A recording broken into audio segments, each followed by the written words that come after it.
Նիկոլ Փաշինյանը երկրում փորձում է հաստատել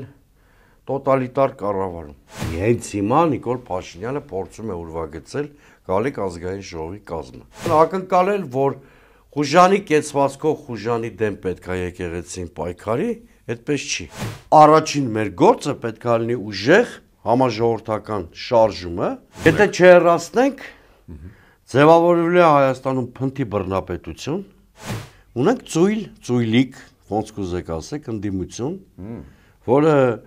չի կարողանում առաջնորդության եւ հստակ ծրագրի շուրջ գալ համաձայնության։ Հիմա իմպիչմենտի գործընթացից խուսափելը սխալ կլինի։ Նիկոլ Փաշինյանը ինքը բանականության այդ բոլոր կամուրջները այրել է եւ ամեն օր իր ամեն նոր քայլով սպառում է իշխանությունից քաղաքակիրթ հեռանալու հնարավորությունները։ Երկու բան պիտի անի, որպեսզի Իվանիշվիլու ֆենոմենը կրկնվի։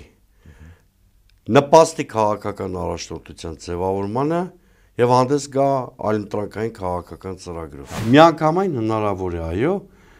ես կասեի նույնիսկ ոչ թե Բիձինա Իվանիշվիլու ֆենոմենի կրկնությունը, այլ հայկական նոր ֆենոմենի ծնունդը։ Մոսկվայում հույս ունեն, որ հայ ժողովուրդը ինքը կլուծի իր հեղինակավոր ներկայացուցիչներից մեկի ազատության հարցը, ի վերջո իր հարցերը։ Տպավորություն է, որ Փաշինյանը քայլ առ քայլ իրագործում է սեփական ռազմավարությունը, սիստեմատիկ ճնշելով դիմադրության բոլոր օջախները, ընդ որում այդ օջախների պասիվ կամ կիսաակտիվ կեցվածքի ֆոնին։ Բարև ձեզ, Արկադի Գրիգորյանն եմ, կիզակետում այսօր ինչ սպասել մոտ ապագայում, Փաշինյանն է ուժեղ, թե դիմացիներն են թույլ։ Դեմոկրատական այլընտրանք կուսակցության նախագահ քաղաքագետ Սուրեն Սուրենյանց բարի Բարև ձեզ։ Շնորհակալ եմ հրավեր ընդունելու համար։ Ես եմ շնորհակալ։ Այս առավոտ, այս պահին, երբ որ մենք ձայնագրում ենք հաղորդումը, առավոտյան է, գնում է գործողություն կոնկրետ Միքայել arczepiskopos Աչապահյանի դեմ խուզարկություններ Գյումրիում, նաև Վեհարան եւ այլն, եւ չի բացառվում, ինչ մենք զրուցում ենք, նրան արդեն բերման կենթարկեն։ Սա եւ ընդհանրապես այսպես կոչված է թեղաշրջման պլանը, որը փաստորեն դեպի մի տարի առաջ իրականացվեր։ Ինչու է իշխանությունը դա հրապարակում հիմա եւ դրան հաջորդող գործողություններն անում հիմա այդ 15 հոգու կալանք, հիմա Միքայել Աչապյանը որն է շարժարիթը, մանավանդ որ ըստ էության դա չի էլ տեղի ունեցել, եթե հիմնվում ենք ուղղակի զանգեր են, մանգեր են, ինչ-որ թղթի կտորներ են եւ այլն, ինչու է հիմա։ Տեսեք, բազմաշերտ հարց է իրականում, նախ ես կասկած չունեմ, որ միջև մեր հաղորդման եթեր գնալը դժբախտաբար կասկած չունեմ, շատ կուզենայի սխալվել, բայց վստահ եմ, որ Միքայել Աչապահյանը կալանավորվելու է, որովհետև իշխանության գործողությունների տրամաբանությունը բերում է դրան։ Հիմա բազմաշերտ հարց եք տվել, որովհետև մենք գիտենք, որ եկեղեցու դեմ աննախադեպ արշավ է սկսվել, դա այսօր չի սկսվել, երեկ չի սկսվել, դրա հիմքերը դրվել են ավելի վաղ, բայց ակտիվ փուլ մտավ մի քանի ամիս առաջ։ Եվ այդ տրամաբանության մեջ իշխանությունները խախտելով Սահմանադրության 17-18-րդ հոդվածները ըստ էության ցանկանում են եկեղեցին որպես ազգային ինքնության ինստիտուտ վերացնել, մեր քաղաքակրթական ազգային ինքնության կարևոր մասն է եւ այն հպատակացնել ուրեմն պետությանը, ասում եմ մի խախտումը Սահմանադրության 17-18-րդ հոդվածների։ Վերջին օրերին ակտիվացավ Սրբազան պայքարի դեմ գործողությունները ակտիվացան այսօր Միքայել Աչապահյանը, այս ամեն ինչը արվում է քողարկելու համար այն ապօրինությունը, որ գործեցին գործարար Սամվել Կարապետյանի դեմ։ Հա, որպեսզի մոռանանք դրա մասին։ Այո, որպեսզի փորձենք կապեր գտնել, ինչ-որ ընդհանուր համատեքստ կեղծ ձևավորել, որտեղ Սամվել Կարապետյանը կալանավորվել է շինծումի մեղադրանքով, դա արդարադատության դեմ բռնաբարության դասական նմուշ է։ Դեմ համաշխարհային պատմության մեջ երևի նախադեպը չունեցող մի բան է, երբ որ բոլորս տեսել ենք Սամվել Կարապետյանի իբրև թե կատարած հանցագործությունը, իբրև թե եմ ասում, որովհետև այդ 1 րոպեանոց կամ մի քիչ ավելի տեսագրության մեջ ակնհայտորեն թե լեզվաբանները կասեն, թե կրիմինալիստները կասեն, հանցագործության որևէ բաղադրիչ չկա։ Գիտեք, երբ որ մարդը ասում է մենք մեր ձևով կմասնակցենք եւ այդ մարդը չունի terroristական հետագիծ, մեր ձև, այսինքն իր ձևը ակնհայտորեն դրա դեպքում ահաբեկչությունը չի կարող լինել, թե մարդը գործարար է, ներդրող է, բարերար է, այսինքն իր գործունեության որևէ ոլորտ ահաբեկչության եւ բռնության հետ առնչություն չունի։ Ահա որպեսզի ցույց տան, որ դարի հանցագործությունը կանխում եւ բացահայտում, շատ արագ մյուս օրերին այդ սրբազան պայքարի դեմ գործողությունները արեցին, այսօր Միքայել Աչապայանի փորձելու են այս բոլոր գործերի մեջ արհեստական կապեր հարուցել, չնայած այդտեղ ինչքան էլ իրենց ռոպագանդան թունավոր աշխատանք տանի, ակնհայտ է լինելու։ 27 են կանխել։ Այո, ամենամեխային նախադասությունը, որը փորձելու եւ արտաքին կենտրոն են նշանակելու բոլորիս համար ակնհայտ իդեմս Ռուսաստանի բոլոր ընդդիմադիրներին գուբերնիստ են կնքելու, ինձ, ձեզ էլ երևի, որովհետև շատ եք ընդդիմադիր գործիչներ հյուրընկալում եւ այլն։ Հիմա ինչ վերաբերվում է Բագրատ Սրբազանի հետ շարժման հետ կապված գործողություններին, ելի եմ կրկնում, Նիկոլ Փաշինյանը երկրում փորձում է հաստատել տոտալիտար կառավարում։ Դա քաղաքական ենթատեքստն է ամեն ինչի։ Ամեն ինչի քաղաքական ենթատեքստն է, որովհետև նա համարում է, որ նույնիսկ ավտորիտարիզմի պայմաններում 2026-ին ունի վերարտադրվելու զրոյական շանս։ Այս մի տարի առաջ գործողություն են անում, մոտավորապես այդպես։ Հենց հիմա Նիկոլ Փաշինյանը փորձում է ուրվագծել Գալիք ազգային ժողովի կազմը։ Կազմը ի նկատի ունեմ քաղաքական խճանկարի իմաստով, որովհետև կոտրում է դիմադրության բոլոր հնարավոր կենտրոնները։ Այսինքն ավելի բացենք, Նիկոլ Փաշինյանի պատկերացած ազգային ժողովում չեն լինելու հանրապետականները, չի լինելու Ռոբերտ Քոչյանի կողմնակիցները, չեն դաշնակցությունը, այսօրվա ընդդիմությունը։ Իրական ընդդիմություն չի լինելու։ Ոչ միայն դուք երկուսի մասին։ Չէ, որ ովքեր որ կան։ Ովքեր որ իրական ընդդիմադիր հայացքներ ունեն, առաջինը, այսինքն լուծում իր իշխանության վերարտադրության հարցը։ Ասենք, եթե ինչ-որ ընդդիմադիրները լինեն դեկորատիվ նպատակներով։ Այսինքն նա 2026-ի խնդիր է լուծում իմ խորին համոզմամբ։ Իհարկե այդ տոտալիտար ձգտումների մեջ Նիկոլ Փաշինյանի կան նաև արտաքին մոտիվներ, դրա մասին շատ ենք խոսել, որովհետև օրինակ եկեղեցու տրված գնահատականների հարցում 3 տարբերություն չեք գտնի Փաշազադեի եւ Փաշինյանի ելույթներում։ Ալիևի նաև։ Ալիևի եւ Փաշինյանի ելույթները։ Տարվա սկզբի ֆաշիստների մասին ելույթը։ Այո։ Հիմա մյուս կողմից ես միշտ շիտակ եմ եղել մեր հասարակության հետ։ Տեսեք, քաղաքական բռնությունն էլ մյուս կողմից տեղ չպիտի ունենա մեր քաղաքական մշակույթում, այդ առումով ինձ համար մտահոգիչ է ձայնագրությունների բովանդակությունը, բայց ինչքան կարևոր է քաղաքական բռնության բացառումը, նույնքան կարևոր է նաև ամեղության կանխավարկածը որպես ինստիտուտ հարգելը։ Ես հետևաբար չեմ ուզենա մեկ ձայնագրության հիման վրա հեռուն գնացող ենթադրություններ։ ԿՊ-ն հեռու է գնացել, պարոն բոլոր ԿՊ-ականները կլինի դատարան, ուղիղ նախադասությամբ դատարանները պաշտպանվելու իրավունք կունենան, հնարավորություն կունենան, եւ մենք իսկապես կարող ենք հասկանալ այդ ձայնագրության արժեքը, ինչքանով է դա միջամտության ենթարկվել, մոնտաժված է թե ոչ, եւ այլն եւ այլն։ Այսինքն հիմա այնպիսի տպավորություն է, այո, որ մի ձայնագրության հիման վրա ուզում են վերդիկտ կայացնել կոնկրետ մարդկանց նկատմամբ, ինչը ամեղության կանխավարկածի խախտում է։ Սա ասում եմ շեշտելով հանդերձ, որ քաղաքական բռնությունը տեղ չպիտի ունենա մեր կյանքում։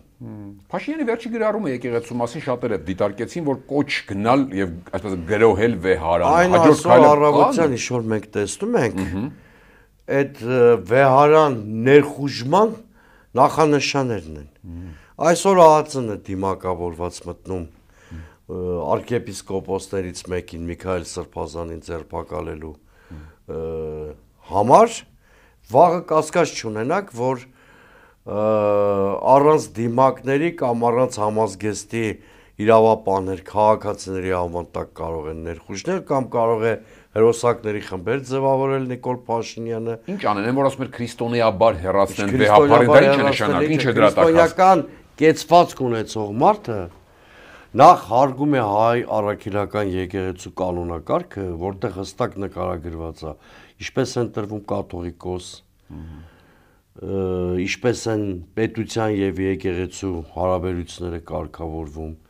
Իդեպ հավատավոր քրիստոնյան պիտի իմանար, որ կուսակրոնությունը բացառապես բարոյական եւ հոգեվոր պարտականություն է, որը չի ենթադրում եկեղեցուց դուրս որևէ միջամտություն։ Իսկ եթե կա տես խնդիր, դա եկեղեցու քրեական օրենսգրքում չի գրած էլի, հա։ Վարչական օրենսգրքում, ոչ քրեական օրենսգրքում, ոչ էլ մեր մահկանացուներից քննարկման թեման է դա։ Այ եկեղեցում կան մարմիններ եւ ըստ ավանդույթի ուժով, նաեւ իրենց կանոնակարգերով իրենք այդ խնդիրները կահանգուցալուծեն, որոշակի լուծում կտան, եթե կան նման խնդիրներ։ Տեսակետ է շրջանառվում, որ եկեղեցու, այսպես ասենք, հատկապես վեհապարի մի տեսակ զգուշավորությունն է նաեւ Փաշինյանի այս գնալով աճող ագրեսիվության պատճառը, նաեւ քաղաքական դաշտի։ Կտրականապես, որ վեհապարը զգուշավորություն է ցուցաբերում։ Բոլորը կարծում են, որ հայ առաքելական եկեղեցին պիտի թողի իր շուրջ 2000-ամյա ավանդույթները եւ խուժանի հարցակումներին խուժանի ձևով պատասխանի։ Եկեղեցու պատասխանները շատ հավասարակշիռ են, բայց շատ դիպուկ, բարձրագույն հոգևոր խորհրդի, գերագույն բարձրագույն խորհրդի հայտարարություններից սկսած վերջացրած մյուս հայտարարություններով, իսկ ես այստեղ որևէ բան չեմ տեսնում, որ եկեղեցին ընկերկել է, թույլ է, անատամ է, գումարած դրան առնվազն 2 անգամ առաջին նախագահի հետ վեհապարը հանդիպեց, շատ հստակ մեսիջներ հասցեագրեցին։ Վեհապարը կարծեմ շատ հստակ իր խոսքը ասեց, երբ որ Զվարթնոցում նրան հազարավոր քաղաքացիներ դիմավորում էին։ Իսկ ակնկալել, որ խուժանի կեցվածքով խուժանի դեմ պետք է եկեղեցին պայքարի, այդպես չի։ Եկեղեցին ունի պայքարի զանազան գործիքներ եւ հավատացած եղեք, որ ինչպես տապալել է Նիկոլայ Ցարի հակաեկեղեցական եւ հակահայկական ձեռնարկումները անցած դարաշրջին, այնպես էլ այս փնթի բռնապետի ձեռնարկումները կտապալվեն։ Քաղաքական դաշտը այդ պարագայում եւ հասարակությունը արդյոք adekvat է արձագանքում։ Արդյոք հիմա այդ օրինակ էլի գործիքներից մեկը impeachment-ի process առաջ չի գնում, ինչու առաջ չի գնում։ Միգուցե դա կմոբիլիզացնի ժողովրդի։ Տեսեք, ինչքան տրիգերներ կան։ Այսօր առավոտյան Facebook-ում մեր ընկերներից Հակոբ Բադալյանը օրինակ նախադասություն էր գրել մի քիչ հումորով, ասում էր Նիկոլ Փաշինյանը կարծես թե ընդդիմությանը փողոց է հրավիրում ու հարցականում գրել ընդդիմությունը չի ուզում դուրս գա, այսինքն բոլոր այս քայլերով։ Տեսեք, տրիգերներն էլ կան։ Ինչն է խանգարում, օրինակ միասին այդ ձևաթուղթը միասնական թղթի վրա ցույց տալ, ուղիղ եթերով ասել ժողովուրդ ստորագրել ենք, հավաքվեք, միգուցե հավաքվեն։ Տեսեք, այո, ես աշճանաբար գալիս եմ այդ հանգրվանին, որ եկեղեցուց ինչ-որ բան սպասելու փոխարեն եկեղեցին իր անելիքը շատ լավ գիտի եւ անում է դեպ։ Քաղաքական դասի խնդիր կա։ Մենք ոչ թե պիտի քողարկվենք եկեղեցու տիկունքում եկեղեցով պաշտպանվելու, դա եկեք ընդունենք, որ արժանապատիվ քաղաքական կեսված չի։ Այլ մենք ինչ-որ գործողություն պիտի անենք, օր առաջ հրաման տվող կենտրոնը այս հակապետական, հակազգային իշխանությունը հեռացնելու համար։ Տեսեք, impeachment կլինի, փողոցով հեռացնել կլինի, մոբիլիզացվել ընտրություններով հեռացնել կլինի։ Սրանք բոլորը քննարկելու հարցեր են, բայց առաջին հերթին ընդդիմությունը մեկ բան պետք է անի։ Ի վերջո հեռացնելու բոլոր տարբերակներն էլ հնարավոր են մի պարագայում, երբ որ մենք գեներացնենք ուժեղ համաժողովրդական շարժում։ Առաջին մեր գործը պետք է լինի ուժեղ համաժողովրդական շարժումը Դա կբերի impeachment-ով Փաշինյանին հեռացնելու, թե այնքան ժողովուրդ կհավաքվի, որ Փաշինյանը ինքը ստիպված կգնա, որովհետև կհամարի, որ այլևս ռեպրեսիվ մեքենան չի աշխատում, թե այդ ուժեղ համախմբումը կտանի նրան, որ 2026 ընտրություններով հարց կլուծենք, սա բոլոր սցենարներն էլ մեր աչքի առաջ պիտի ունենանք, այսինքն դրանք գործիքներ են, կարևորը համաժողովրդական շարժում հարուցելն է, դրա համար պետք է ուժեղ լիդերություն և այլընտրանքային ծրագիր, հենց դրանով դի զբաղվի Չկա այդ երկուսն էլ այս պահին։ Եթե այդ երկուսը մենք չունենանք և չգեներացնենք համաժողովրդական շարժում, շատ ճակատագրական պահին է, կարելի ասել ներքաղաքական զարգացումների առումով մենք պատմական բեկումնային փուլում ենք գտնվում։ Որից եթե հեռացնեք ինչ կլինի ու չհեռացնեք ինչ կլինի, բեկում ասով ինչ նկատի ունեք։ Եթե չհեռացնենք, ձևավորվելու է Հայաստանում փնթի բռնապետություն, որը իներցիայի ուզով մի որոշ ժամանակ պաշտոնավարի, որը գուցե նաև 2026 ընտրությունների կերտելու գայթակղություն ունենա, բայց հետո անխուսափելի գալու են փոփոխություններ Հայաստանում մեծ ցնցումներով, ինչը կարող է շատ վտանգավոր լինել մեր պետության համար։ Ով է այդ անելու այդ ժողովուրդը անելու։ Անկառավարելի վիճակ, հա, նկատում եք։ Քաոտիկ տարերային համաժողովրդական ընդվզում է լինելու, որովհետև ակնհայտորեն դուք էլ գիտեք, ես էլ գիտեմ, բոլորս արդեն գիտենք, դա նույնիսկ սոցիոլոգիական չափումների ու հաշվումների կարիք չկա, այնքան ակնհայտ փաստ է այլևս, որ Նիկոլ Փաշինյանի եւ նրա թիմի վարկանիշը պատմական մինիմումի վրա են եւ այլևս հասարակությունը նույնիսկ ոչ նորմատիվ բառապաշարով ու համատարած է արտահայտվում այս իշխանության եւ նրա ֆյուրերիկի հասցեին։ Այսինքն այս պահը, ասա այն պահն է, որ քաղաքական ուժերը կարող են առաջ, եթե համաժողովրդական շարժման միջոցով համեմատաբար անցնցում իշխանափոխություն իրականացնելու։ Եթե դա չեղավ, կլինի անկառավարելի։ Եթե դա չեղավ, երկրին սպառնում է քաղաքացիական պատերազմի ուրվականը։ Ահա։ Տեսեք, լավ, այս պարագայում լավ, եւ մյուս հարցը, ինչն է խանգարում ձեր այդ ասած սցենարին։ Ընդդիմությունը, այսպես ասած, լեզու չի գտնում ու թույլ է, թե Փաշինյանն անգամ ուժեղ է, որ կարողանում է նաեւ ընդդիմության ներսում ինչ-որ բաներ կամ ուղղակի ուժեղ է եւ վերջ։ Փաշինյանը չի կարող այդքան ուժեղ լինել, որովհետեւ Փաշինյանը պարտության ու նվաստացման սիմվոլ է։ Ընդհանրապես մարդը, եթե հոգեբանորեն պարտված եւ նվաստացած է, ինքը որևէ ձեռնարկի մեջ ուժեղ չի կարող լինել։ Բայց իր քայլերն անում է։ Դա նենգություն է։ Այս քայլերը։ Հա, ես բան չունեմ ասելու, բայց դա ինչի է անում։ Ոչ թե նրա համար, որ ինքը 5+ ունակություններ ունի։ Ունենք ծույլիկ, ոնց կուզեք ասեք, ընդդիմություն, որը չի կարողանում առաջնորդության եւ հստակ ծրագրի շուրջ գալ համաձայնության։ Ինչու ամբիցիաներ։ Գիտեք, միայն ամբիցիաների չի, անորակության խնդիր էլ կա այստեղ մեծ հաշվով։ Խորհրդանական ընդդիմությունը լավը չի, արտախորհրդանական ընդդիմության մեջ դերևս ինչ-որ բաներ չեն ստացվում։ Այստեղ հիմա մենք հասել ենք մի հանգրվանի, որ ամոթ է քննարկել գաղափարական քաղաքական տարաձայնությունները, որովհետև տան կահույքի դիզայնի հարց չեն քննարկում, երբ որ տունը հրդեհի վտանգի առաջ է կամ հրդեհը լափում է տունը, հա, նախ պիտի հրդեհից փրկել տունը, նոր մտածել տան ներսի դիզայնի, չգիտեմ, կոմֆորտի եւ մնացած հարցերի մասին։ Ես մեկը քայլ արել, պարոն Սոնյան, օրականորեն քայլ արել հանրապետական, դրել է մարդ, ասում եմ Դավիթ Համբարձումյանը, եկեք միավորվենք, պատճառ չեմ տեսնում, որ ընդդիմությունը այդ քայլին չմիանա։ Գիտեք, մի ժամանակ կար, դա միջև Արցախի կորուստներ։ Շատ անկեղծ ասեմ, որ ես շատ բծախնդիր էի մոտենում այն հարցին, թե ով կգա իշխանության սրանց տապալումից հետո։ Հիմա այդ հարցը դարձել է իմ համար երկրորդական։ Մանավանդ որ ժամանակավոր է ասում։ Հիմա իմ համար շատ էական է, որ մի ծրագրի շուրջ առաջներ 4, 5, 6 կետի շուրջ բոլորս գանք համաձայնության, ունենանք լուծված առաջնորդության խնդիր եւ շատ արագ երկրում փոփոխությունների հարուցենք։ Այո, ես կարծում եմ, հիմա impeachment-ի գործընթացից խուսափելը սխալ կլինի։ Դա իսկապես գուցե այս պահին համաժողովրդական շարժում գեներացնելու կարևոր բաղադրիչներից մեկը լինի։ Որտեղ մարդիկ կարող է տուն նստած ուզում են տեսնել ինչ է կատարվում, որ որոշեն ինչ անեն։ Ամենայն դեպս այս անկյալ վիճակը, երբ որ մեկ նստած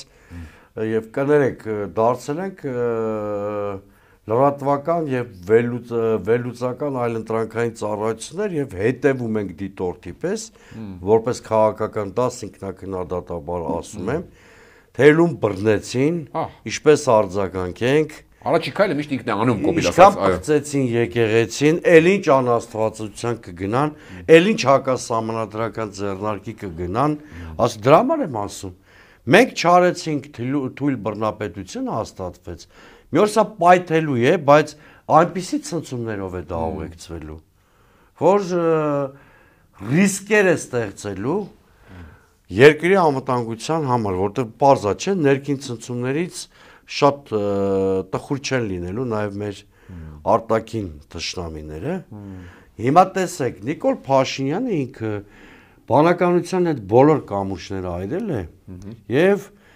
ամեն օր իր ամեն նոր քայլով սպառում է իշխանությունից քաղաքակիրթ հեռանալու հնարավորությունները։ Ասում ենք շատ վտանգավոր կետի անշրջելություն, որտեվ եթե իհարկե, բայց եթե դու անդադ ագրեսիա ես հրահարում, անդադ խրամատներ ես երկրի ներսում փորձում, ստեղծում, քաղաքակիրթ հեռանալու ռեսուրսները սպառում ես եւ իշխանությունը պահպանելու համար անդադ նոր ստորություններ ու հանցագործություններ ես գործում։ Այսինքն ինքը իրեն մոտեցնում է անուններ չտան որ մեզ չմեղադրեն ինչ որ բան քարոզելու մեջ, մեզ հայտնի պերսոնաժների այլ երկրների, հա, ղեկավարներ, ճակատագրին։ Շատ մոտ ենք դրան, դրա համար եմ ասում, հիմա պատմական պահ է, բացառիկ պահ է, խաչմերուկ կարծես լինի, հա,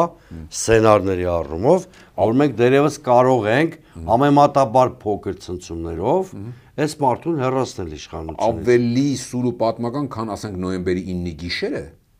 Թե նայել էր պահն անցավ։ Գիտեք, նայել էր պահ, բայց այնտեղ հենց լուծում էր նշվարվում։ Հա, այդ թուղթը կար, հա։ Այդ թուղթը կար, պրոցեսը շոկային էր հասարակությունը, բայց մեր ժողովրդի ու մեր բոլորի գործած ճակատագրական սխալը այդպիսի ճակատագրական խաչմերուկ էր 2021-ը ընտրությունները, եթե մենք 2021-ին պատմականությունը հասկանայինք պահի, բնականաբար այս իշխանությունը չէր լինի եւ մի շարք աղետներ, որոնք անշրջելի դարձան, կարող ենք կանխել։ Իդեպ արդեն անշրջելի են, չէ՞, որոշ բան։ Չարեցինք, ունենք գրեթե հանդարտ կորցված Արցախ, ունենք Հայաստանի անվտանգության առջև ծառացած տասնյակ մարտահրավերներ, օկուպացված տարածքներ եւ այլն։ Այս բոլորը եղավ մեր 2021-ի չարաբաստիկ ընտրության հետևանքը։ Այ հիմա մոտավորապես նման ճակատագրական բան։ Հետ նայեն ու չունեն։ Այո, հիմա տեսեք, ես ձեզ մի բան ասեմ։ Նիկոլ Փաշինյանը, որ անդադ դեմոկրատիան բռնდა որպես դասում, հիմա արդեն ծիծաղելի է այդ մասին, որտեվ մարդուն ընդհանրապես բարև տալու համար կարող են բռնության հոդվածով ուրեմն ազատազրկել, որտեվ բարևն էլ բռնությունն էլ նույն տառով են սկսվում։ Այդ փաստորեն վերջում նորից եկեք հիմա բայց Նիկոլ Փաշինյանը առնվազն 2021 թվականից ոչ մի առնչություն չունի դեմոկրատիայի հետ, բացատրեմ ինչի։ Դեմոկրատիան ոչ միայն ընտրությունների ինստիտուտ է, այլ նաև պատասխանատվության ինստիտուտ։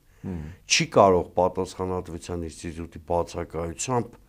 բացակայության պայմաններում չեն կարող խոսել դեմոկրատիայի մասին։ Այսինքն նախընտրական ծրագրի կատարում օրինակ։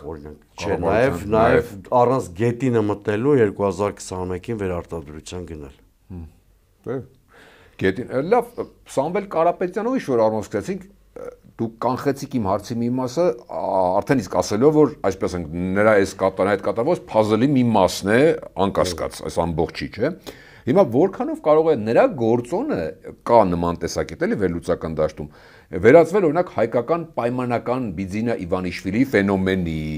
վերել այն կոնսոլիդացիայի հակազդեցությունների, ինչու ոչ նաև չբացառելով դրսի աջակցությունը, որովհետև Մոսկվան, եկեք չթաքցնենք, անթակվից ակտիվ է, բայց ոչ Կրեմլը, այսպես են, Կրեմլը զգուշավոր է Պեսկովի եւ այլնի շուրթերով, բայց մերձերը տեսնում ենք ինչ։ Այս ամեն ինչը կարող է Սա լինել այն ինչ որ չի ստացվում ընդդիմության մոտ։ Տեսեք, շատերը այո այս օրերին խոսում են Կարապետյանի դեմքով Բիձինա Իվանիշվիլու ֆենոմենի կրկնության մասին կամ հնարավորության մասին, իդեպ Նիկոլ Փաշինյանն էլ է դրանից սարսափած ըստ երևույթի, այդ ֆենոմենի դա դեր է խաղացել, կրկնությունից, այո։ Բիձինա Իվանիշվիլին միայն քսակ չէ եւ միայն հարուստ մարդ չէ։ Այսինքն այդ միակ չափանիշները չեն աջակցության, շատ կարևոր գործոններից մեկն է հիմա։ Որպեսզի պարոն Կարապետյանը, ով իդեպ ակամայից նույնիսկ երևի իր կամքից անկախ դարձել է ազգային դիմադրության խորհրդանիշ, այո, այս օրերին, այդպես է ստացվել։ Սերիաներով բաներ է գրում նաև, տեսեք, քաղաքական տեքստեր է գրում։ Ազգային դիմադրության խորհրդանիշ է դարձել։ Երկու բան պիտի անի, որպեսզի Իվանիշվիլու ֆենոմենը կրկնվի։ Նպաստի քաղաքական առաջնորդության ձևավորմանը եւ հանդես գա այլընտրանքային քաղաքական ծրագրով։ Կապիտալին գումարի այդ երկուսը։ Իհարկե։ Այդ պարագայում միանգամայն հնարավոր է, այո, ես կասեի նույնիսկ ոչ թե Բիձինա Իվանիշվիլու ֆենոմենի կրկնությունը, այլ հայկական նոր ֆենոմենի ծնունդը։ Հա, հայկական նոր ֆենոմեն։ Իհարկե, մի վերջո մենք ավելի 20-րդ դարի վերջին համաշխարհային քաղաքական մշակույթին ավելի մեծ բան ենք տվել, քան իմ կողմից շատ հարգելի մեր վրաց եղբայրները, մենք տվել ենք 88-ի համազգային շարժում, դա հայկական ֆենոմեն էր։ Ես կարծում եմ մենք ի վիճակի ենք նոր ֆենոմեններ ստեղծել։ Հա, նկատի ունեք ունեցել ենք Ղարաբաղ կոմիտե ու տենց լիգա բաներ շատ։ Հիմա Ղարաբաղ կոմիտեի պես մի բան է պետք ստեղծել ծրագրով ճանապարհային քարտեզով, այդտեղ կարծում եմ, որ պարոն Կարապետյանը կարող է դերակատարություն ունենալ։ Ղարաբաղ կոմիտե որ ասում եք, ավտոմատ ես էլ մտածում եմ, որ բանը Հայաստանում կոմկուստ է իշխում։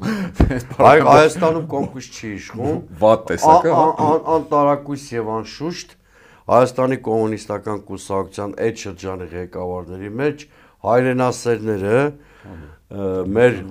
երկրի դարդ ու ցավով ապրողները անհամեմատ շատ էին եւ ի պատիվ Հայաստանի կոմկուսի չնայած որոշ վերապահումների, որոշ իրադարձությունների, որոնք մեծ հաշվով բեկումնային չեղան, հայոց համազգային շարժմանը իշխանությունը զիջեց ընտրությունների ճանապարհով, բավականին խաղաղ ճանապարհով եւ երկիրը ի պատիվ մեր հանրապետության առաջին նախագահի, նաեւ հերացող կոմունիստական կուսակցության վերնախավի, ի պատիվ նրանց շատ անցնցում ընթացք ստացավ այդ ամեն ինչը, ինչի միջայլոց բերեց համազգային միասնության եւ առաջին Արցախյան պատերազմում հաղթանակի կերտը։ Ոչ ոք չէր բանտարկում կոմունիստերին։ Բացառությամբ Այսինքն ավելի շատ նեոբոլշևիկ են այս մարդիկ։ Արդյունաբերական ոլորտում պաշտոն ստացավ Կարեն Դեմիրճյանը, տնօրեն դարձավ, շատ պատասխանատու պաշտոններ ստացան կոմկուսի ներկայացուցիչներ Վլադիմիր Մովսիսյանն ու Գագիկ Հարությունյանը եւ այլն։ Ժամանակ էր մնացին, այո։ Լավ, այդ Լևոն Տեր-Պետրոսյանն նշեցիք, եկեք չէի կարող դες հարցը չտալ, կարճ դրանով ավարտենք։ Ոչ բարոյական երևի դաշտ է Փաշինյանը, մինչ այդ տիկիններ ինչ որ թեթև խայթոցներ կային, բայց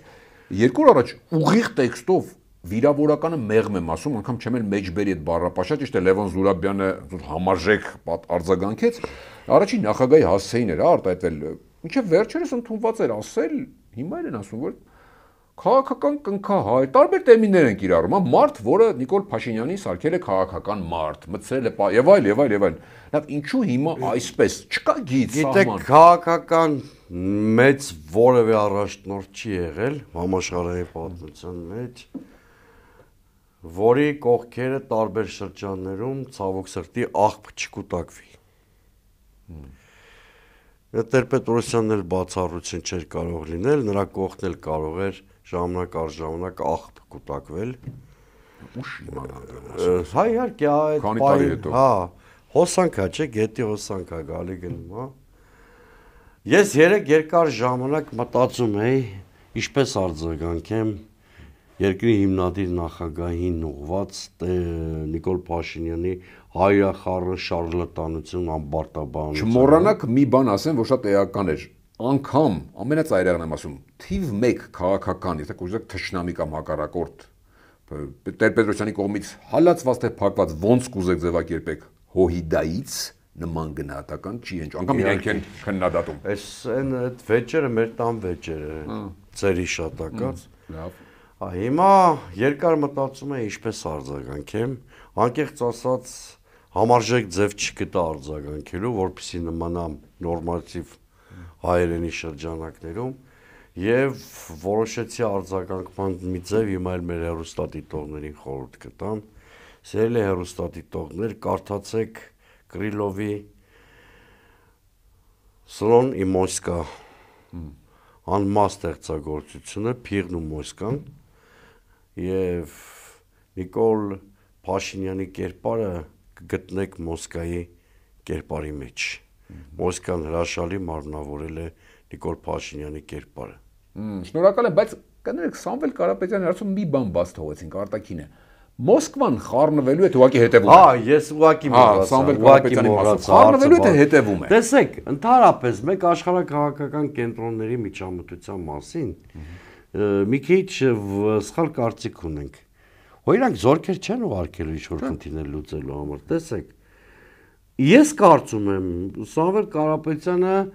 Մոսկովյան մի շարժ շրջանակներում բավականին ընդունված եւ ազդեցիկ գործիչ է եւ այնպես չի որ նրա ճակատագիրը կարող է չհուզել, հա, Մոսկովյան շրջանակներին։ Բայց ես կարծում եմ որ Մոսկվայում հույս ունեն, որ հայ ժողովուրդը ինքը կլուծի իր հեղինակավոր ներկայացուցիչներից մեկի ազատության հարցը եւ վերջո իր հարցերը։ Հակառակ պարագայում Մոսկվան իր քաղաքացու հարցերը լուծելու ռեսուրսներ ունի։ Բայց իրանք ուզում են մենք մեր Սամվել Կարապետյանի հարցը լուծենք, ոչ թե իրենք Ռուսաստանի Դաշնության քաղաքացի Սամվել Կարապետյանի։ Սա տարբեր ակցենտներ կան։ Շատ շնորհակալ եմ։ Հիշեցնեմ Կիզակետում այսօր Դեմոկրատական այլընտրանք կուսակցության նախագահ քաղաքագետ Սուրեն Սուրենյանցն էր, Կիզակետի թողարկումներն ուշադրել տեսանյութեր դիտելու համար առաջարկում եմ բաժանորդագրվել մեր YouTube-ի ալիքին։ Հանդիպենք։